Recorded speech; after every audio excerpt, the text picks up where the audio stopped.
Welcome to EPG Pathshala. I'm Devisha. I'm a faculty at Tata Institute of Social Sciences, Mumbai. Today we are going to talk about climate change and vulnerability. It's a module under the paper Environment and Society. The module describes basically effects of climate change on people and how increased changes of disasters lead to more vulnerability. Now, contents of today's discussion would be thus introduction on climate change and vulnerability, effects of climate change on India, mitigation and preparedness for climate change adaptation, ecosystem approach to disaster risk reduction, ecosystems contribution to preventing disasters and climate change, Eco DRR in India, that is Eco Disaster Risk Reduction in India, learning from traditional knowledge for early warnings of disasters. Let's start with the introduction to this topic. Basically, climate change refers to change in world climate caused by global warming. There is a marked rise in global average temperature on near Earth's surface. It is caused mostly by increasing concentrations of greenhouse gas in the atmosphere. Now, changing climates have been linked to changes in the characteristics of natural hazards.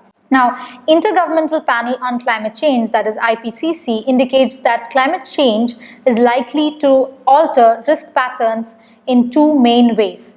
First is the increase in frequency and intensity of climate hazards, and the second aspect is the increase in risk and vulnerability of disadvantaged social groups. Now, how does the risk associated with extreme weather and climate-related hazards evolve as a result of climate change? Now, there are various aspects to it. One is the negative impacts on average crop yields and increases in yield variety, leading to reduced food security. Now, another example is urban risks associated with water supply and energy or housing. Now, displacement of people with increased climate extremes is yet another example. Now, declining work productivity, increasing morbidity, that is example dehydration, heat stroke and heat exhaustion and mortality from exposure to heat waves are all part of declining work productivity. Now, reduced access to water for rural and urban poor people due to water scarcity and increasing competition for water is yet another aspect. Now, what is the effect of climate changes on India?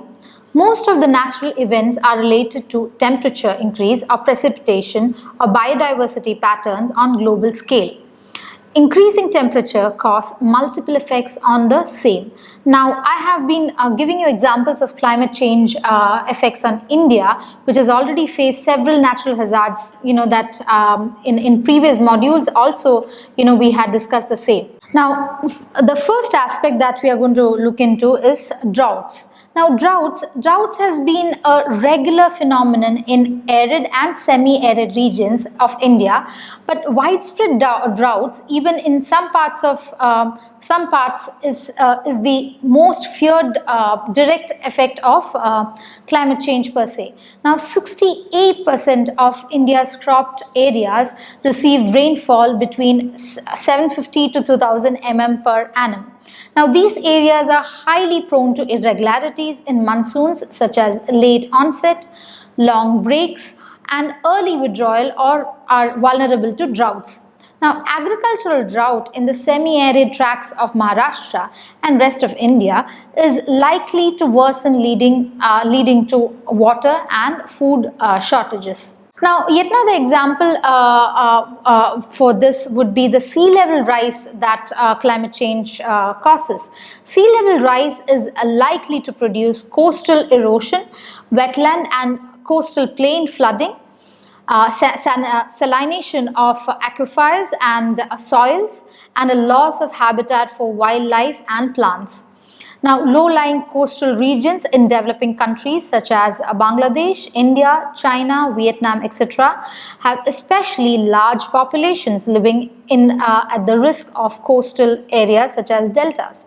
Now, another danger for such island nations is the island nations or even coastal nations is the possible loss of fresh water supply as sea level rises and salt water intrusion pollutes aquifers.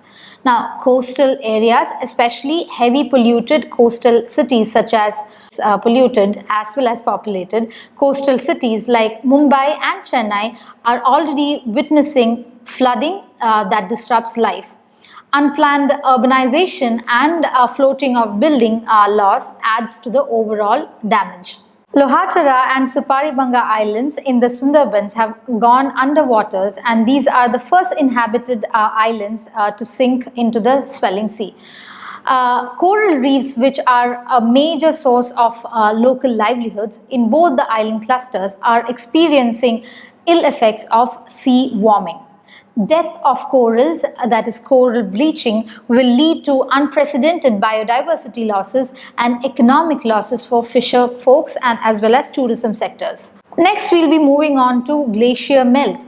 Now, in recent decades, the Himalayan glaciers have been melting at unprecedented rates and had led to increased flooding, glacial lake outbursts and rock avalanches from destabilized slopes. Ladakh, which relies entirely on glacier waters for drinking and agriculture, will suffer the most due to a loss of glaciers. Now, communities have started experimental work to conserve glaciers in some parts. Now, let's come into the aspect of floods.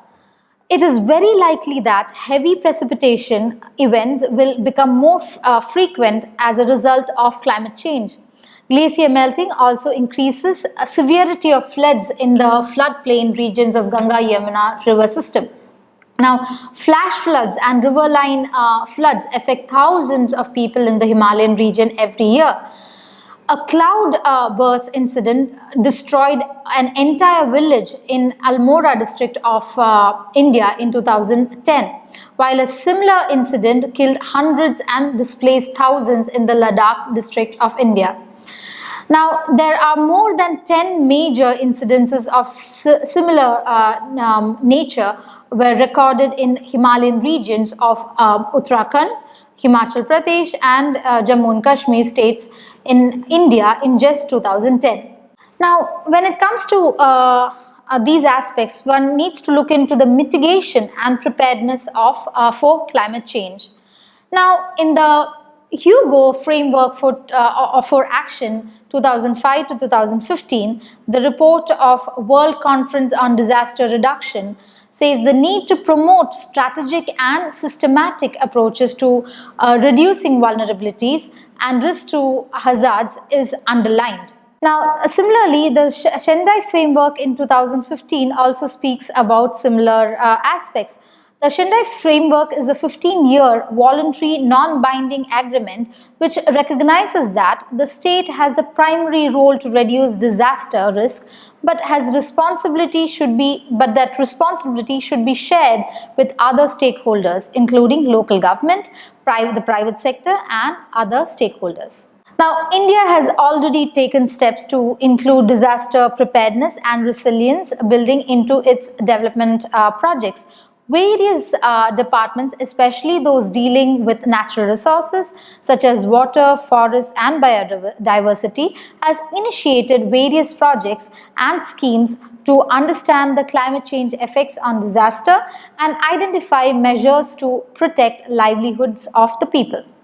Now, National Disaster Management Act was made in 2005 by the Ministry of Home Affairs and is appointed the nodal ministry for disaster management. It comes under the Ministry of Agriculture in case of drought. Now, disaster management agencies have been identified at national, state, district levels and drawing from official representing various departments. Panchayats and municipalities are the ground level agencies in charge of disaster preparedness measures. Now, TERI in 2014 prepared a climate change preparedness map for Maharashtra state. This identified areas likely to be affected by drought till 2050 and suggested cropping pattern changes as adaptation measures to avoid future losses. Now let's look into climate change adaptation. What is climate change adaptation? Climate change adaptation is the way in which social and environmental systems are managed to remain unaffected by the various changes in climate. Some of the initiatives to combat global climate change include policy responses such as planned adaptation to impacts and mitigation. Now, while the mitigation aims at reduction of greenhouse gas emissions through managing their sources and sinks, the adaptation works with the processes of increasing the capacities of communities and governments such that the possible negative impacts are reduced. Here the sources and sinks is reducing fossil fuel use and increasing green cover. Yet another aspect that one needs to understand is that the men and women do not have the same adaptive capacity. Women have distinct vulnerability, exposure to risk, coping capacity, and ability to recover from climate change impacts. Although women are generally more vulnerable to the impact of climate change, they play an active role in adapting to its impacts to secure food and a livelihood for their household. Now, moving on to the next topic, which is the ecosystem approach to disaster risk reduction. Now, a development in ignoring environment aspect leads to disastrous situation. Disasters are linked to the development and to an extent on how the development treats environment. The deforestation and degradation of forest during the last few decades have been the most prominent and major reason for the present state of deteriorated environmental situation. Now, the tremendous population pressure and increasing needs and greed has diminished our most valuable natural resources below the threshold level, resulting in increase of vulnerability to natural disasters. Now, for example, mangroves have come down to a great extent. Now, this mangroves would actually help in terms when a tsunami hits or a flood hits. The mangrove stops the excess water from going into the mainlands. Now, this is being removed when the mangrove trees are destroyed in certain wetland ecosystems. Now, deforestation impairs watersheds, raises the risk of fires, landslides and floods, and exacerbates droughts and contributes to climate change per se. Now, destruction of coastal wetlands, dunes and mangroves diminishes the environmental buffer system for coastal storms. Now, all these contribute to making at-risk areas such as low-lying islands more vulnerable to extreme weather events. Now, in the UNFCCC negotiations for global climate agreement, and in particular since the Conference of Parties (COP) in Copenhagen in 2009, ecosystem-based approaches have been recognized as the key climate change adaptation strategy. Now, sustainable ecosystems management is therefore increasingly viewed as an effective approach for achieving both disaster risk reduction and climate change adaptation priorities. For example, the World Bank recommends that adaptation programs integrate an ecosystem-based approach into vulnerability and disaster risk reduction strategies. Now, ecosystem approach to disaster risk reduction, that is ECO-DRR, offers the benefits of community-based approach as well due to its emphasis on livelihood, health, and food security within the framework of vulnerability reduction. The suggested planning framework at district level to have an integrated district plan opens avenue for a much awaited environmental action plan mandate at state, district and local levels. Now, this shall help facilitate the DRR infusion with sustainable development agenda in much accepted sense in the governance as well as in the community actions. It aims at reducing externality, independence, improving self-reliance and local strengths for disaster mitigation and preparedness. Now let's look into the ecosystem's contribution to prevailing disasters and climate change. Now, when we look at forest, for instance, it protects against landslides, reduce carbon emission, so it's also a source of renewable energy for poor, and it reduces flood risks and recharges water resources. Mangroves protects against cyclones, absorbs wave damage, etc. Now, another set of example would be the wetlands and the floodplains. Control flood damage, reduce river runoffs or storm surges, and tidal waves protect against seawater intrusion. Yet another aspect would be the dryland grasslands that prevents desertification, barriers against is also a barrier against sandstorms and helps in drought resilience. This is all based on what Gupta and Nair has suggested in 2012. Now, when we look into the ecosystem disaster risk reduction in India, we look into management of and conservation of natural resources, which means the rational utilization of environment to provide the highest sustainable quality of living or living for mankind.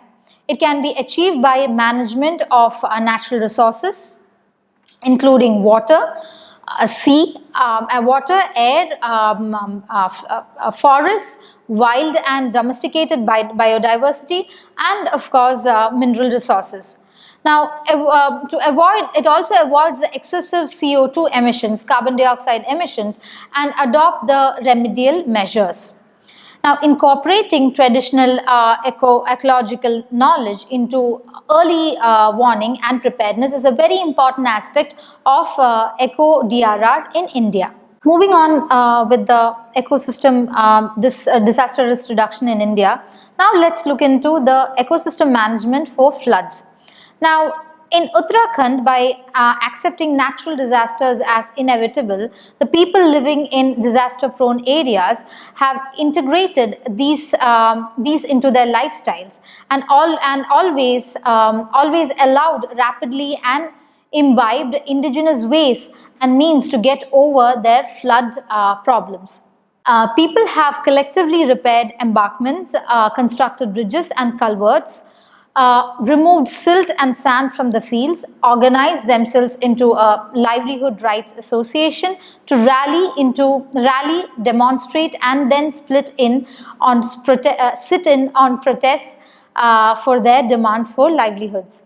By way of adaptive strategies for livelihoods, people have adopted both agricultural and non-agricultural practices such as fuel wood and fodder collection and storage, grain and seed collection and storage, agriculture and animal husbandry, fishing, afforestation, employment generation through small business or industries. Now, through integration of various farm subsystems, the farmers have made their farms flood resistant. The traditional agriculture practices comprised including livestock, farm and kitchen gardens. The flows amongst various farm subsystems on one hand enriches the recycling of inputs within farm system and reducing the demand of external input cost. At the same time, the robustness of farm systems provides greater resilience capacity to the farm in the event of floods. Now let's look into ecosystem management for urban floods. Urban flooding can be due to loss of previous areas in urbanizing landscapes, inadequate drainage systems, blockade due to indiscriminate disposal of solid waste and building debris, encroachment of storm water drains, housing in floodplains and natural drain, and loss of natural flood storage sites per se. Now, flood mitigation in urban landscapes entails integrated ecological approaches combining the watershed land use planning with the regional development planning. Example, in Mumbai Regional Plan. This includes engineering measures and flood preparedness with the understanding of ecological and hydrological functioning of the landscape. Now, freeing the flow of natural drains, reducing non-biodegradable waste in the cities, ensuring open spaces for vegetation, and ground infiltration of water are some measures planned in megacities. Now, let's look into what ecosystem management for coastal hazards are. Now, in 2004, Indian Ocean tsunami triggered global interest in promoting ecosystem management approaches for reducing disaster risk. Now, it places increased international attention on the role of coastal ecosystems as natural shields, that is bioshields, against coastal hazards, and resulting in major initiatives such as Mangroves for the Future program, which is initiated by the international community. Mangroves in the coastal wetlands have always helped the communities from cyclones and other storm areas. Now, this is also promoted by the international community. Now, according to the Forest Department in Andhra Pradesh, the economic returns from 1 acre of plantation is around 60,000 INR, that is 60,000 rupees, around 1,500 USD. Now, besides community also gets benefits like fuel, wood, and small timber. Plantations are also carbon dioxide sinks and contribute to climate change mitigation in the long run. Now, coastal vegetations may in combination with other factors like coastal defense. However, their role as carbon sinks, soil binding, nitrogen fixing, and socio-economic benefits define their important role in the coastal ecosystem. Now, promotion of mixed species plantation with indigenous species with better defined community role along with a proper understanding for benefit sharing may help in socio-ecological resilience. Now, integrated coastal zone management plan is one policy level measure to support coastal ecosystem management for the benefit of local people. Now, let's move on to the next aspect, which is the ecosystem management for droughts. Now, in 2015, large parts of India were affected by drought caused by poor precipitation and long dry spells. This drought was more serious due to lack of water as well as lack of fodder for the livestock. Fodder camps had to be set up by the government to ensure sustenance of marginal farmers and pastoralists.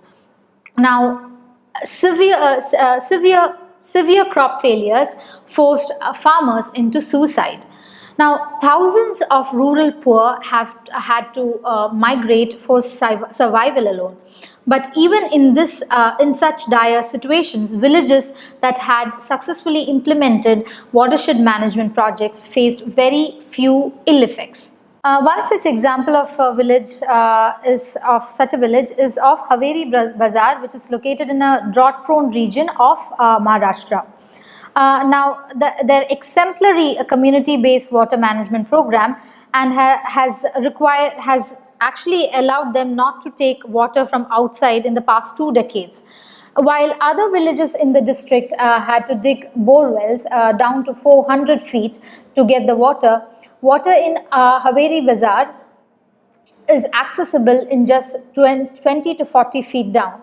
Integrated water resource management programs has been identified as one of the best instruments to explore adaptation measures to climate change. Now let's look into the aspect of ecosystem management for mountain drought. During last 2 decades, the climate change and land use degradation reduced the vegetal cover in the mountains. As a result, the rainfall goes waste as wastewater, flood water without replenishing the groundwater reserve. It also leads to drying up of natural water springs and decreasing trends of streams discharged during monsoon period. Consequently, 24% natural springs have gone dry and 28% springs have become seasonal during 1990 to 2010 in Hind Kush Himalayan region. Now, drying of perennial streams and springs causes drought hazard in non-monsoon period. This is a serious threat to rural socio-economy and livelihood, because rain-fed springs and streams are major sources of drinking water and agricultural irrigation. Now, between 2008 and 2011, NGO Chirag conducted spring recharge work in 46 springs in 34 Gram Panchayats in Uttarakhand. Now, the project has contributed towards setting up of institutions and institutional processes with women as the key stakeholders and decision makers in planning and management of 8 representative aquifers and 70 targeted springs. Now, a very important aspect is about learning the traditional knowledge systems for early warning of disasters. Just before the Indian Ocean tsunami struck in 2004, numerous people were attracted to the shoreline by fish exposed by the withdrawal of the sea. This, however, was recognized as a sign of approaching tsunami by the coastal Moken and Urok Lawai people in Thailand, the Ong in Andaman Islands in India, and the Shimilu community in Indonesia headed rapidly inland, The Moken and Ong villages were completely destroyed, but inhabitants were saved. Only 7 out of 80,000 Shimilu people died, as people escaped in time thanks to the indigenous early warning knowledge. Now, traditional ecological knowledge can give away insights for disaster preparedness. Now, a careful documentation and dissemination of these is being incorporated in disaster management strategies. So today's class we have covered about the climate change adaptations, the introduction about what climate change is. We have also covered about ecosystem disaster risk reduction, and specifically to India also we have covered the Eco DRR system in India, and we have also looked into the importance of local knowledge systems with respect to early warning in disaster reduction. Thank you, and I hope you have enjoyed this modular class. For more enhanced reading, please go through the materials that is provided in the resources of EPG Pathshala. Thank you.